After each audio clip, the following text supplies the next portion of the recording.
What's up, everybody? Dr. Jesse Ritter here. Today I'd like to talk about a topic that I am very, very passionate about, and that is this whole difference between comprehensive, complete, or holistic dentistry, might be called any one of those three things, and more basic type dentistry.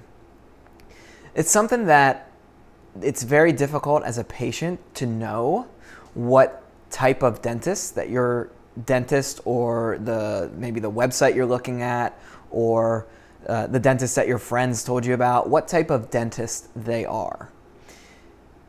I talk about cosmetics a lot because that's something that I'm very, very passionate about. I think that transforming somebody's smile is one of the most satisfying and impactful things that a dentist can do for a patient. The concept of comprehensive, though, is equally, if not more important, when it comes down to like what type of dentist do you want to have. Now, traditional dentistry, when you think about like basic sort of dentistry, maybe dentistry of the 30, 40 years ago, even though comprehensive dentistry was around then too, what most people associate with dentistry is this, you go in for your new patient exam and you actually a lot of times will just see the hygienist, you get your teeth cleaned, the dentist will then come in, do a real quick exam, get a chance to meet them, maybe have a short conversation with them, and then they'll tell you if you have cavities, they'll tell you if you have gum disease, and talk to you about brushing and flossing. And that's sort of the more basic model of dentistry. And that is, unfortunately, and there's no judgment here, there's no like right versus wrong. Unfortunately, that is still the type of dentistry and the way that dentistry is practiced in some dental practices in the US is all I can really speak to. But there is another way, and there's also variations in between. Every dental practice is unique. But from a patient's perspective, when you're looking for a dentist, you want to know, do they treat comprehensively? Do they give that option, right? I myself personally, I give everybody the option to choose the level of care that they want. Not everybody wants quote unquote comprehensive dentistry, right? They want just emergencies taken care of. They just want when something is hurting or it's broken, they just want it fixed. They don't want to talk about cosmetics. They don't want to talk about their bite, things like that. So that's okay. But I think that it's an important thing for the dentist that you're looking for, or if you're out there in the market kind of searching for a dentist, or you were referred to a dentist, before you go and see that dentist, that you visit their website, you get a feel for, do they give you the option, right? Is it customized to you the way that you're treated? So let me give you an example of how we do it in our office so that you can just kind of have something to gauge things off of. So in my office, one of the intake forms that we have involves patients sort of looking at 5 different classifications and levels of dentistry that we can offer them. And it starts with, we'll just say like the most basic one is that you just want to be treated for emergencies. So if you're in pain or you break a tooth, then that's how and you just want us to fix that and nothing more. You don't want to come in for regular hygiene appointments, anything like that. Even treat other cavities that you have. You just want that. That is an option. Right? We want to kind of know, is that where you're at? Is that what you're used to? Is that what you expect? Right? And then at the opposite end of the spectrum is the option to go, I want to know, you can choose, it's the comprehensive and cosmetic option. It's the complete and best way, the complete and best way that we can treat you. And that is, it's everything involving, those basic things, treating emergencies, broken teeth. We're going to treat decay. We're going to be proactive with teeth that could break. We want to get those teeth crowned proactively. We want to sort of forecast problems that could happen and get ahead of them.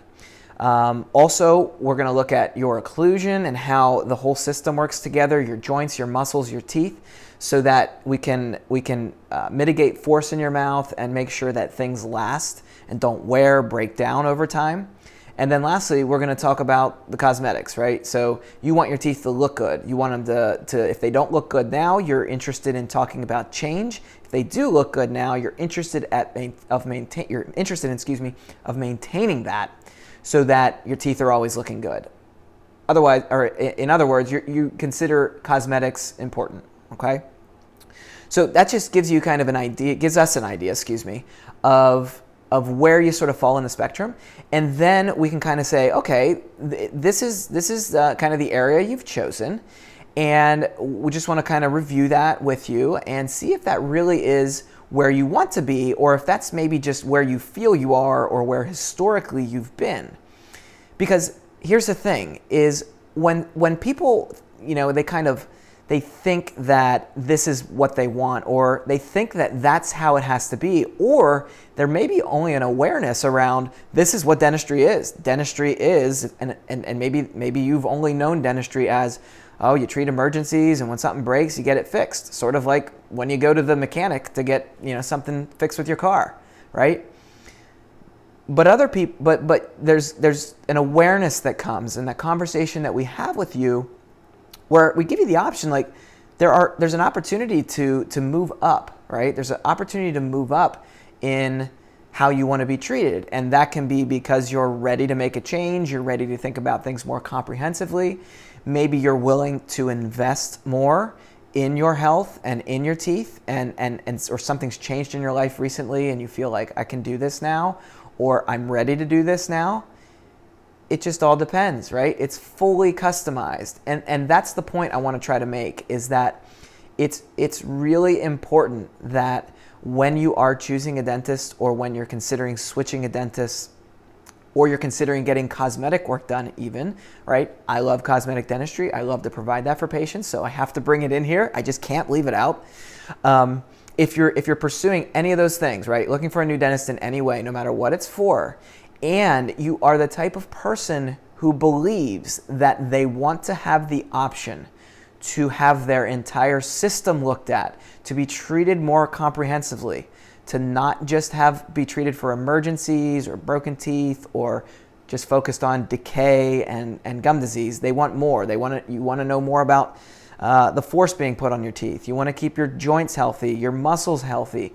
You want your teeth to look good on top of all those other basic things. If you want to have that option, you really want to do your research and make sure that the dentist that you end up or considering going to, that they offer those things, right? Again, not everybody wants that. Not everybody needs that. And I have to say it, I have to be frank. Maybe not everybody can afford that, right? Maybe that's really not in the cards for your specific financial situation. But if you feel like you at least have curiosity around knowing more in depth what's going on with your mouth, being more proactive, and preventing problems before they happen, comprehensive dentistry is the way to go. You want to find a comprehensive dentist. So the name of my practice is Smile Solutions of Baltimore. I didn't just make that up and say, great, that sounds good. I actually believe that, and I'm very passionate about, smiles are important, yes, but solutions to your problems are important as well, right? And doing in-depth exams and treating you in a comprehensive way, even if we are focused on doing cosmetic work, there's a responsible way to do cosmetic work and there's an irresponsible way to do it. And you've got to factor in all the different factors with your bite and your overall health, maybe even your sleep, if you have obstructive sleep apnea, all kinds of different factors that go into that. And that cannot be taken lightly, even when you're just focused on cosmetic work. So I hope that this information was helpful to you. And if you have any comments, please post them or send them to me, email them to me. Thank you so much for watching this video, and I look forward to seeing you on the next one.